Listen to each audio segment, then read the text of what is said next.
Sveiki, ar žinote, kodėl ryte nepatartina iš karto gerti kavos, arba kas sudaro Žemės branduolį ir ar visata turi pabaigą?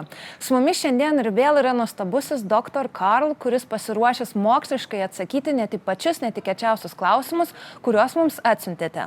Nieko nelaukusi, pristatau Doctor Karl. Šį kartą kviečiu pažiūrėti antrą pokalbio dalį. Would the universe exist if one day all of the life, let's say if there's life beyond Earth, would suddenly disappear and there would be no one left to wonder if universe exists? That's very interesting. There's a very clever quantum physicist called Karl Kruszelnicki. Mm-hmm. And he says, think about a red chair. Well, you can think about it and what it looks like, but it's only really a chair if there are humans to sit on it. Because for a cat, it's not really a chair, it doesn't have the right height above the floor for your bottom to sit on and the back that you can lean on. But just forget that. Surely, even if there are no humans to think about it, well, surely, at least it's red. Well, only to humans like you and me, but not to dogs. Mm-hmm. They don't see red. And then he said, well, surely the atoms that make up that chair, the carbon, the hydrogen, the oxygen, a bit of phosphorus, a bit of nitrogen, but mainly carbon, hydrogen and oxygen, surely they are still there. And then he says, well, maybe because in quantum mechanics, we have this strange situation where things change if you look at them. So you can do certain experiments and you don't know the answer, and the answer is not A or B, it is both A and B at the same time until you look at it. Mm-hmm. So he's saying, why should the universe care if we are looking? Mm-hmm. So this is called quantum mechanics. So would the universe still exist if there was no life? Well, firstly, we are very lucky that the universe is even here. There's a wonderful book called Just 6 Numbers. Mm-hmm. And it looks at certain quantities in the universe, like the value of pi or the electron charge or the force of gravity. And if they were just different by 0.01%, in most cases, the universe would have collapsed and the stars would never have formed. And then there's another book called A Fortunate Universe by Professor Geraint Lewis and Luke, somebody else whose name I've forgotten, and that deals with the same thing. So will the universe exist even if we're not here to look at it? If you're being sensible, yes, but if you're thinking about quantum mechanics, maybe, and you're thinking, but surely quantum mechanics doesn't affect me in real life, yes. Mm-hmm. Your phone would not work without quantum mechanics. Neither would your computer or CAT scanning machines. Quantum mechanics is absolutely essential, and yet it doesn't make sense. It is real, but it doesn't make sense. So would the universe exist if we weren't looking at it? I don't know. Let's ask Karl Kruszelnicki. He would give us a better answer. Yeah, it's a real mind-boggler, isn't it? Yes. So talking about the universe again, is time travel even possible? And could we potentially travel to, for example, another dimension? Whoa, that's 2 different questions. Let's talk about dimensions. Okay. So at the moment we have 4 dimensions, 3 plus 1. We've got backwards, forwards, left, right, and up and down. And then we have the 4th dimension, which is time on your watch, which normally travels at 1 second per second. Mm-hmm.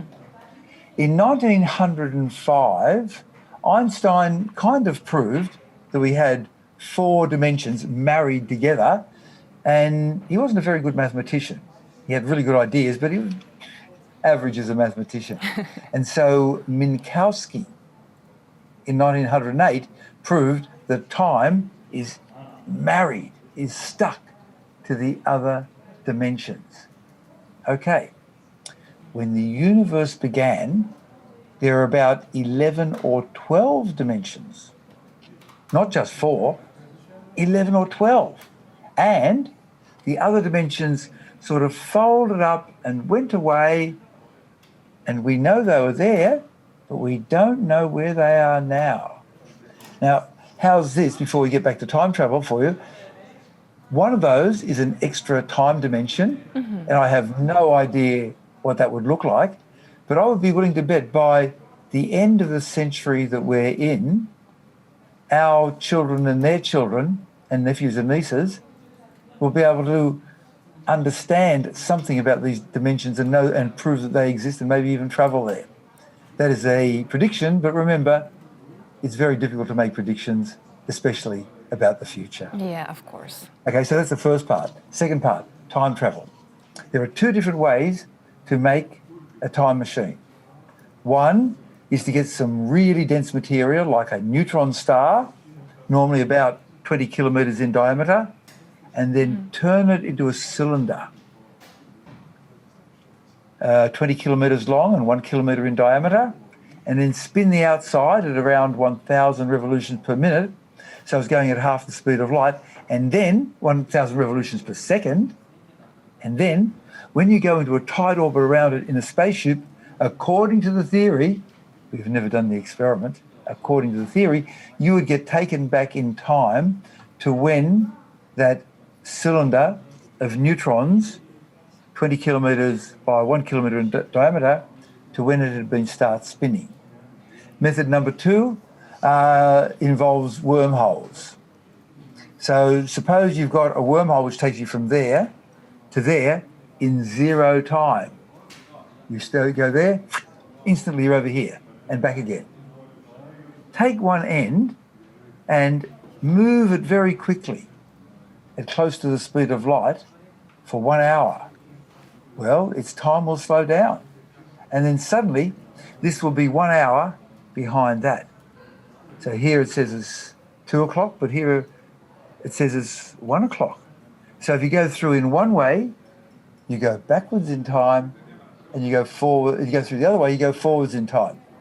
Has this been shown theoretically? Yes. Have we ever done the experiment? No. So we have no proof that it is possible to travel in time. Another question from the audience. I think this was asked by a teenager. So how do you break your social media addiction? I've been approached by a few people a few times on this one.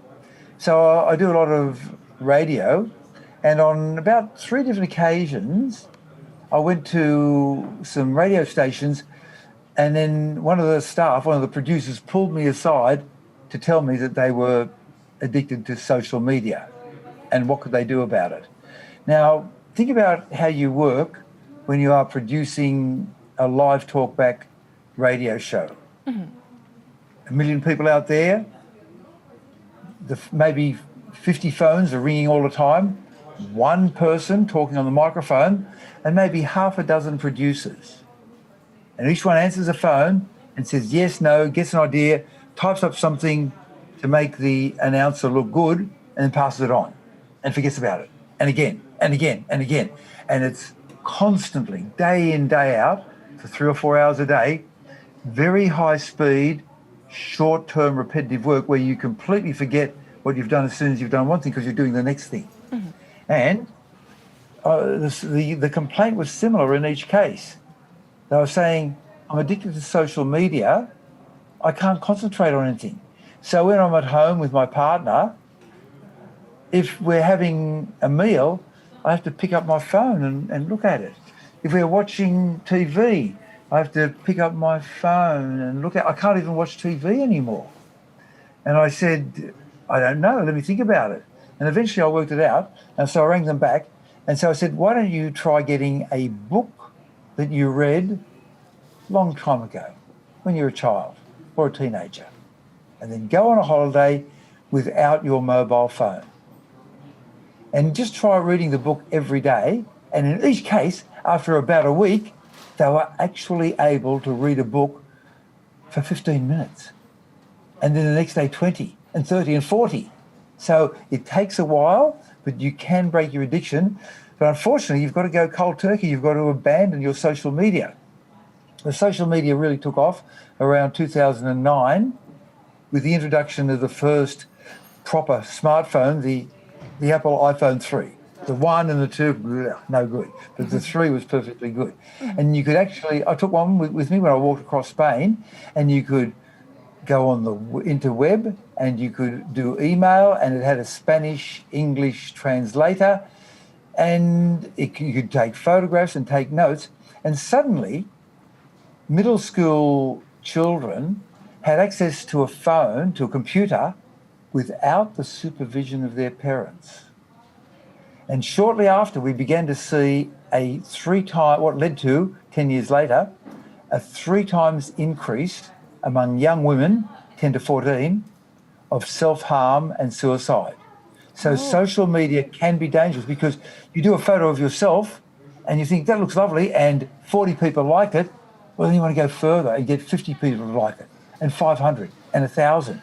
And we have not evolved over the last 200,000 years to get perpetual praise many times a day from people we don't know. Normally, when you come back into the camp, Goda, towing a 10-ton dinosaur behind us, we say, hooray for Goda, she has brought back the dinosaur and we can eat for the next 2 months. Hooray for Goda. And that's kind of it. Yeah. As opposed to all day, every day, we tell you how wonderful you are. That's part of the addiction, because you're seeking that praise, and that praise is shallow and not real. Yeah, so we all have something to think about, regarding the social media.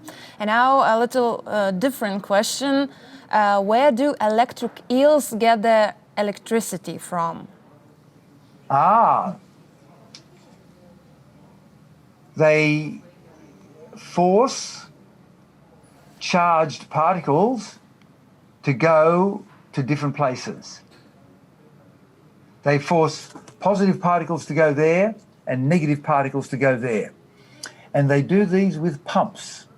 And the pumps are in the walls of every cell.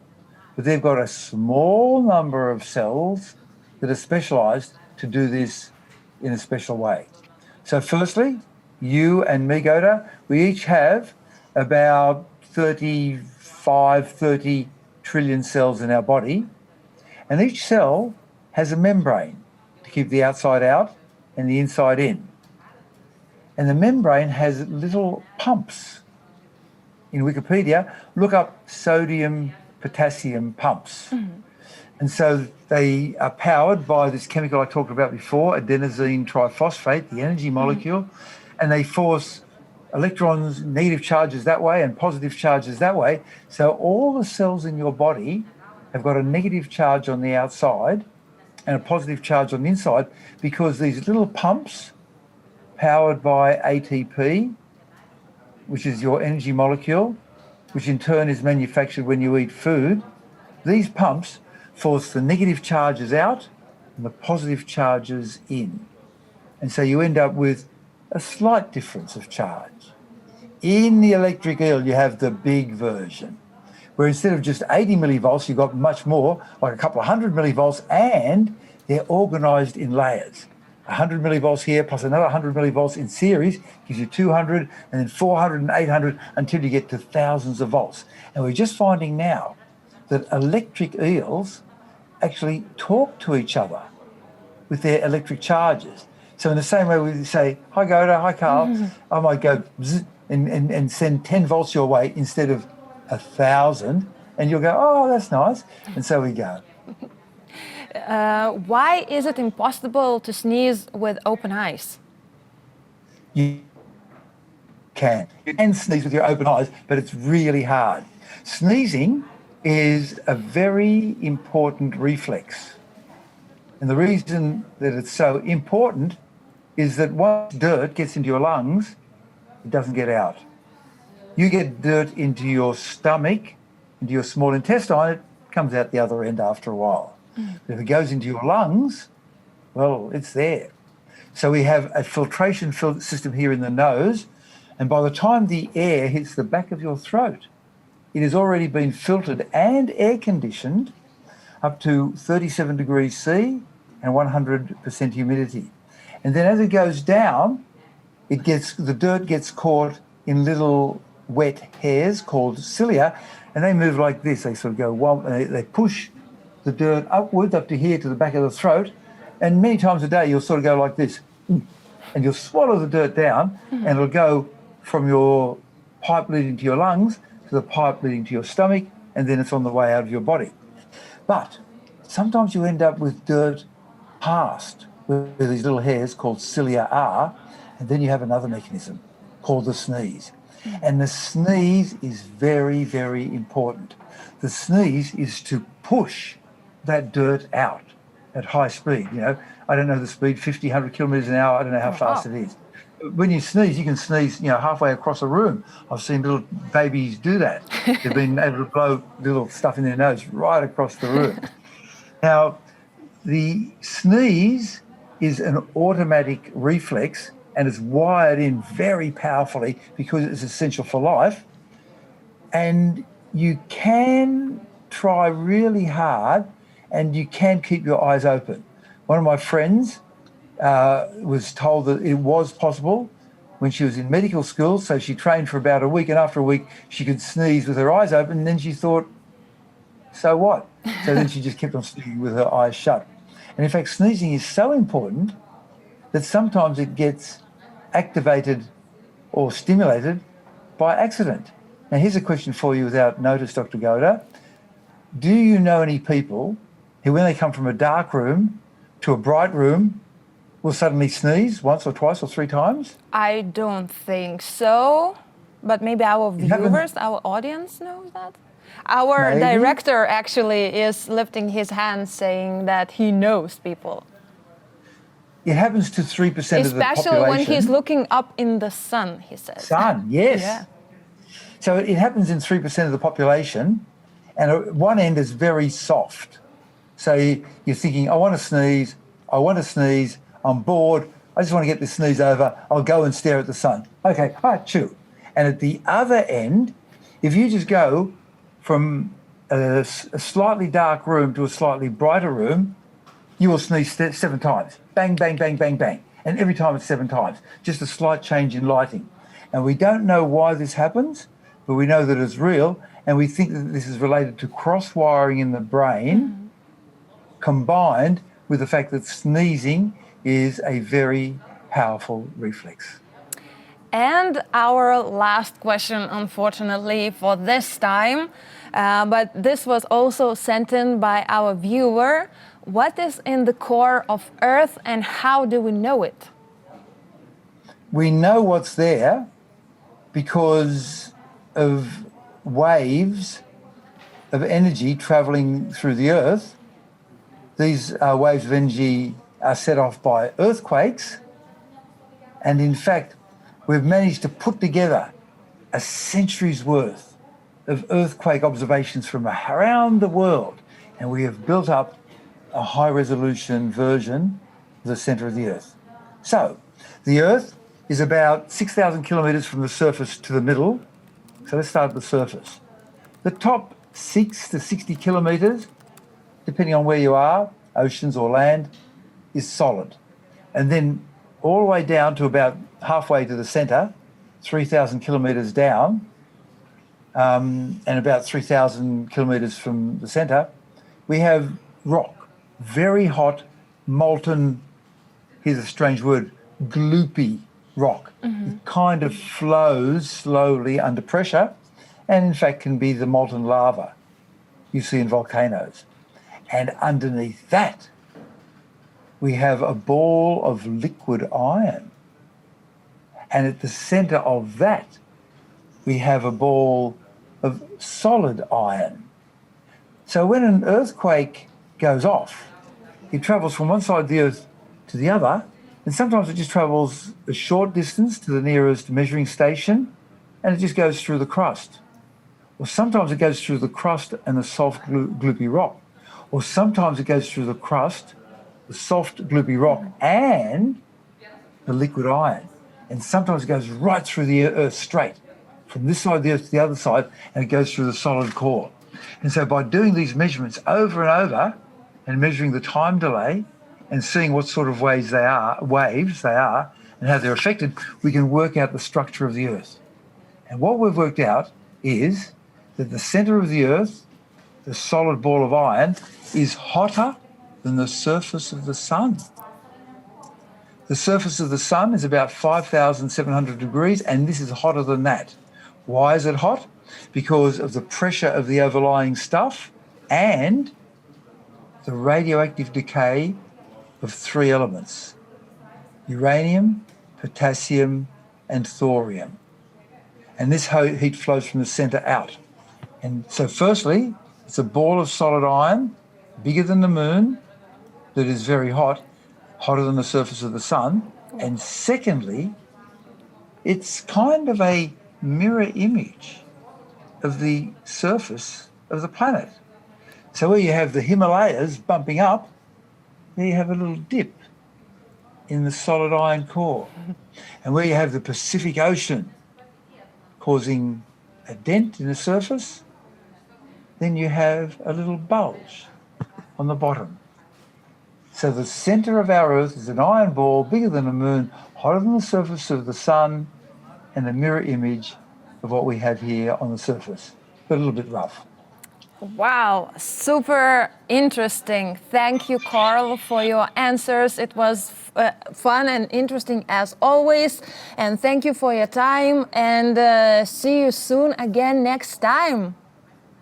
Thank you. I'll try and have some different footage for you next time instead of my trip to Antarctica. But thank you very much, so Dr. Yoda. interesting. And thank you, Lithuania, for bringing me into your hearts. Bye-bye. Okay, thank you, bye. Jei turite savo ar savo vaikų klausimų Dr. Karl, labai jų lauksime šiuo elektroniniu paštu. Visą laidą rasite Delfi portale. Šį kartą tiek. Ačiū, kad žiūrėjote, ir likite su Delfi televizija.